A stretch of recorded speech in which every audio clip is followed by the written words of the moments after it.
Il voto referendario del 22 e 23 marzo ha dato un risultato netto.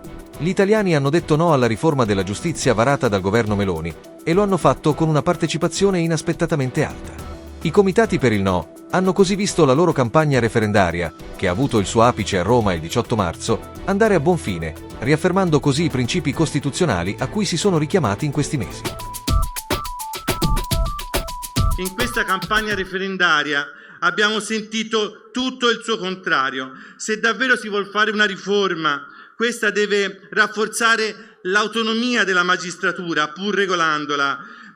Non si fa delegittimando un'intera categoria e un sistema a presidio della nostra vita, come hanno fatto esponenti di governo di questa campagna referendaria. Vogliono manomettere l'equilibrio dei poteri, che garantisce che nessuno, e tantomeno un governo, qualsiasi governo, abbia un potere assoluto. Allora dobbiamo prendere atto che sono sotto tiro i diritti e le tutele conquistati sulle montagne, anche per noi, dai ragazzi e delle ragazze della Resistenza, che combattevano contro i nazifascisti per un altro mondo, fondato sulla giustizia sociale, sul diritto alla pace, alla felicità, in una comunità lavorativa libera, democratica e solidale. Questo era ed è lo spirito della Costituzione antifascista del 48. Per questo la vogliono demolire, a cominciare da questa legge.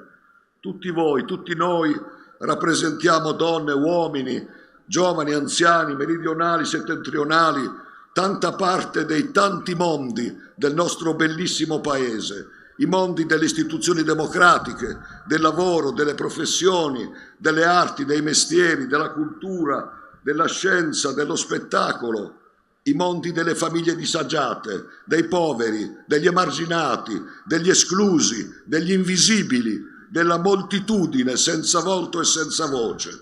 Siamo il popolo grande, tranquillo, che dice no al rischio di una deriva autoritaria. Noi non vogliamo che si alteri questo equilibrio e che si rafforzi il peso degli eletti dal Parlamento, perché noi vogliamo una giustizia autonoma, indipendente, perché è grazie a questo che il nostro paese è andato avanti e ci sono stati magistrati coraggiosi che hanno rischiato, che hanno dato la vita per combattere la mafia, per combattere il terrorismo, per difendere l'ambiente, per difendere il lavoro. E noi questa conquista propria di tutte le democrazie liberali, di una magistratura autonoma e indipendente dalla politica, la dobbiamo difendere con le unghie e con i denti. E io sono sicuro che adesso che le cortine fumogene stanno andando via e si capisce che è veramente questo l'oggetto del referendum, i cittadini lo hanno capito e andranno a votare no, e non andranno a votare no solamente gli elettori dei partiti che sono schierati per il no. Io sono sicuro che anche tanti elettori di centrodestra che hanno a cuore la legalità, che rispettano i servitori dello Stato che rischiano la vita, nell'urna diranno anche loro no. È una conquista importante quella dell'autonomia, dell'indipendenza della magistratura. Non facciamo toccare e manomettere la Costituzione con colpi di mano a maggioranza che in realtà indicano solo una cosa: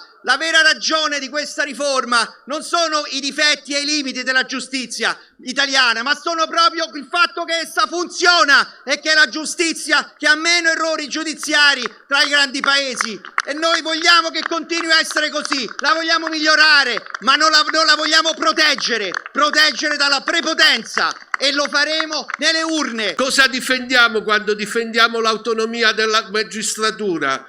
Difendiamo la possibilità che in questo paese si possano indagare i potenti, difendiamo la possibilità che si possa andare a vedere dove i poteri si incontrano, difendiamo la possibilità di indagare su mafia, politica, affari, perché la mafia non è solo violenza, la mafia è relazione, è sistema, è connessione tra interessi.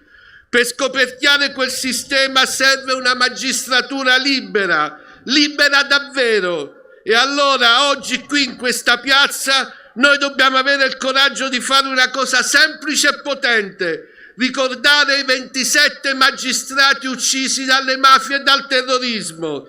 Non li hanno uccisi perché erano magistrati qualsiasi, li hanno uccisi perché erano magistrati liberi, perché indagavano dove non si doveva indagare, perché non si fermavano, perché non chiedevano il permesso al potere. E allora vi chiedo, possiamo accettare che quella libertà venga indebolita? Per quanto mi riguarda, è la Costituzione a tenere tutto assieme, perché l'architettura della Costituzione italiana contiene tutto, nella misura in cui non viene indebolita la struttura.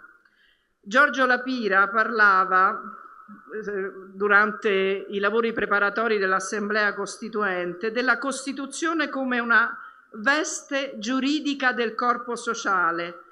E a me questo bellissimo modo di raccontare la Costituzione ricorda appunto la piazza, la partecipazione, il muoversi assieme, il commuoversi dunque, e il non essere soli. Non parlo da tecnica, non lo sono, lo dico da cittadina, da giornalista che si vergogna un po' per la mia categoria in questi anni. Siamo qui per ribadire qualcosa di più profondo, che la democrazia non è una formalità, non è una procedura, non è un passaggio tecnico di cui devono occuparsi solo alcuni. La democrazia è una pratica viva e quando qualcuno o qualcuna, per di più da una posizione di potere, prova a cambiare le regole senza dirlo fino in fondo, allora diventa una responsabilità collettiva difenderla. Bellissimo vedervi tutti qua, così tanti, siete veramente tantissimi ed è bellissimo vedervi tutti insieme. A nome degli oltre 170 professori di diritto costituzionale e pubblico di tutte le università italiane, io leggo questo appello. La legge di revisione Meloni-Nordio, approvata dalle Camere senza alcuna modifica e ora sottoposta al voto popolare, presenta gravi criticità in relazione al fondamentale principio costituzionale della separazione dei poteri. Questa revisione costituzionale incide pesantemente sul Consiglio Superiore della Magistratura, che nel disegno costituzionale rappresenta l'architrave dell'autonomia e dell'indipendenza della magistratura. La politica è percepita da moltissimi giovani come una lingua estranea alla loro vita, impermeabile ai problemi del mondo reale, e sappiamo che hanno le loro ragioni. Ma sappiamo anche che il voto è l'unico strumento nelle mani del singolo cittadino per poter prendere posizione e fare la differenza. Teresa Mattei ha 25 anni quando entra a far parte dell'Assemblea Costituente, è il 1946 e lei è la più giovane fra i 556 membri dell'Assemblea. È una delle 21 donne, sono solo 21, che scrivono la Costituzione italiana. Teresa ha già alle spalle una storia di impegno politico rivoluzionario, ha partecipato alla lotta partigiana, viene imprigionata, violentata, perde un fratello ugualmente impegnato nella lotta contro il regime nazifascista. Nei lavori della Costituente sorveglia il valore delle singole parole, ne riconosce l'importanza capitale, si impegna perché ogni articolo della Costituzione rispecchi con chiarezza, trasparenza, la concretezza dell'azione politica. Comunista, prende posizione contro il regime stalinista e viene radiata dal partito.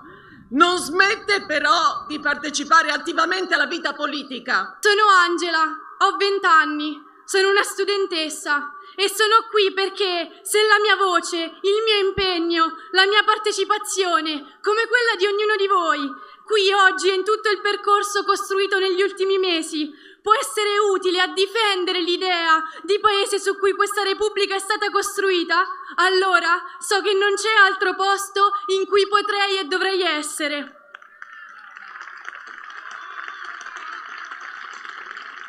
La questione della giustizia viene affrontata al rovescio. Ce lo vogliamo dire in italiano e con franchezza?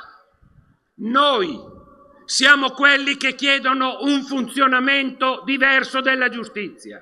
Noi siamo quelli che chiediamo che si superino le lentezze della giustizia, che si facciano i processi. Anche oggi è successo a Termini Imerese che è stato rinviato il processo per i morti sul lavoro di Casteldaccia perché manca personale, perché non ci sono giudici. E siamo di fronte al fatto che il non funzionamento della giustizia non lo risolvi togliendo l'autonomia e l'indipendenza alla magistratura, lo risolvi facendo le assunzioni, rendendo stabili i precari, facendo gli investimenti, investendo in tecnologia. Di tutto questo non si sta facendo, nulla di tutto questo si sta facendo. Senza la CGIL qua non ci arrivavamo, quindi dobbiamo davvero fare un grande applauso alla CGIL, che fra l'altro ha fatto l'operazione rappresentanti di lista. Ma perché la menziono?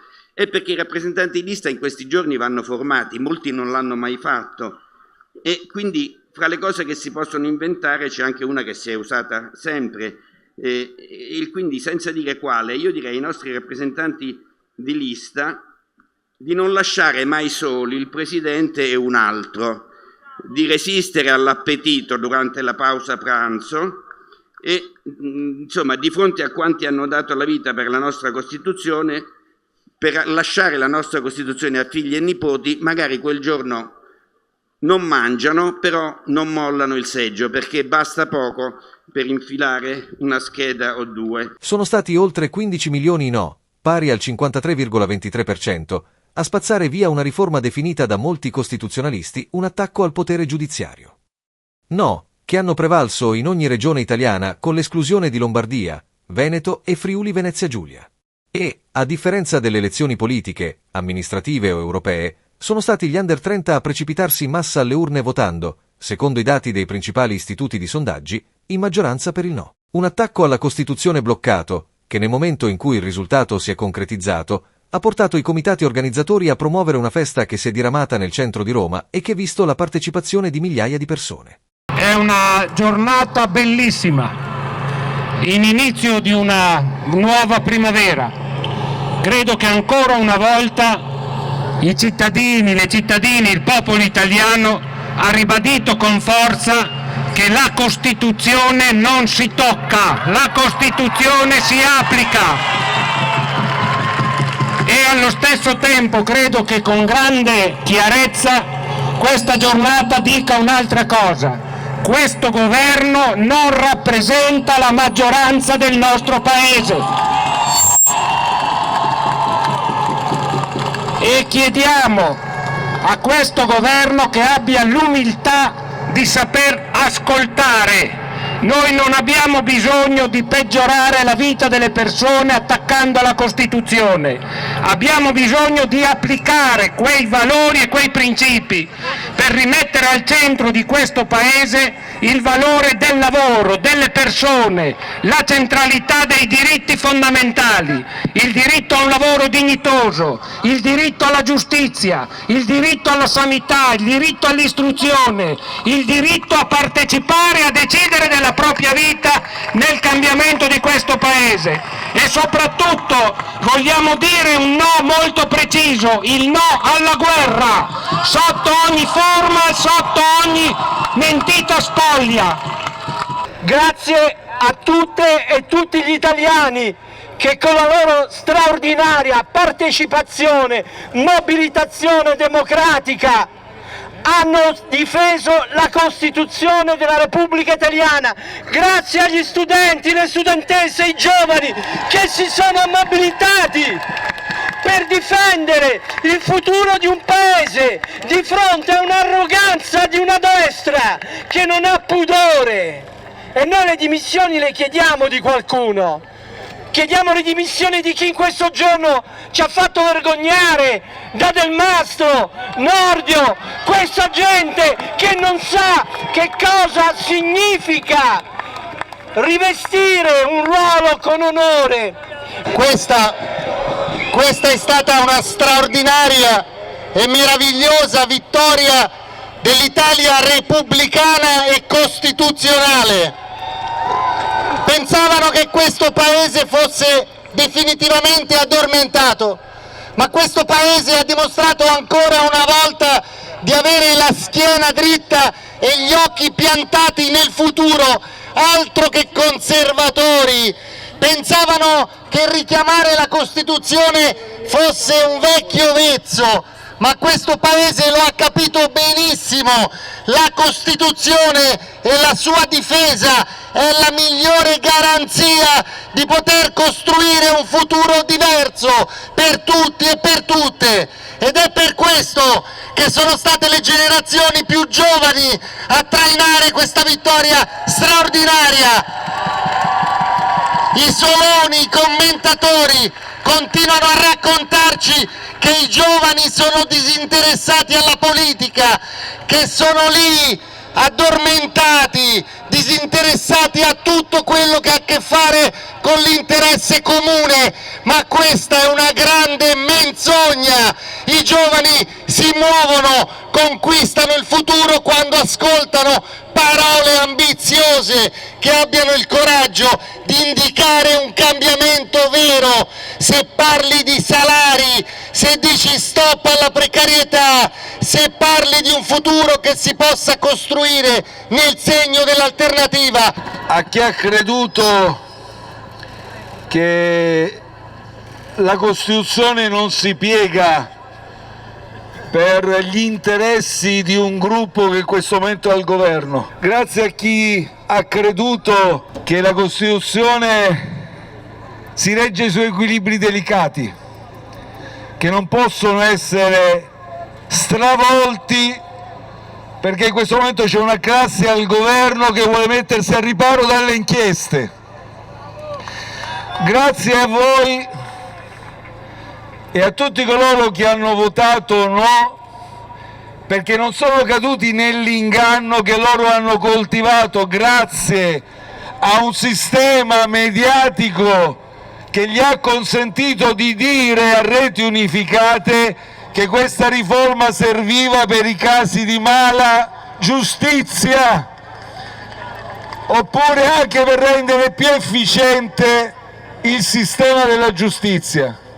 Dentro a questo voto c'è un messaggio politico chiaro a questo governo, che ora deve ascoltare l'esito di questo referendum e deve uscire dal palazzo e fare quello che ha smesso da tempo di fare, cioè ascoltare le persone, i loro problemi quotidiani, perché le priorità sono quella di una salute in cui aspetti 1 anno e mezzo per una gastroscopia o di un salario troppo basso. Allora andiamo in corteo verso Piazza del Popolo, ma vi voglio dire una cosa che è necessaria: questa è una vittoria vostra e voglio ringraziare tutte coloro e tutti coloro che si sono mobilitati per il no e per convincere le persone ad andare a votare. Voglio ringraziare i comitati, il comitato civico per il no, che ha fatto un lavoro straordinario in tutto il paese. Non vedevamo una tale mobilitazione della società civile dai tempi del referendum dell'acqua.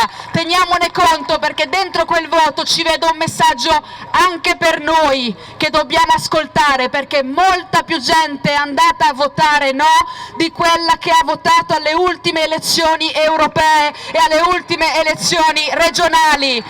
Io voglio dire che con umiltà ci metteremo all'ascolto, perché c'è già una maggioranza alternativa a questo governo e noi abbiamo la responsabilità di organizzare questa speranza e di essere all'altezza delle aspettative, dei bisogni e dei desideri di quelle persone che oggi sono andate a difendere la Costituzione. Il segretario della CGIL Maurizio Landini dal palco ha ricordato come l'unità sia indispensabile per raggiungere obiettivi comuni e ha lanciato 2 iniziative che la Confederazione di Corso d'Italia, insieme alle associazioni, condurrà nei prossimi mesi.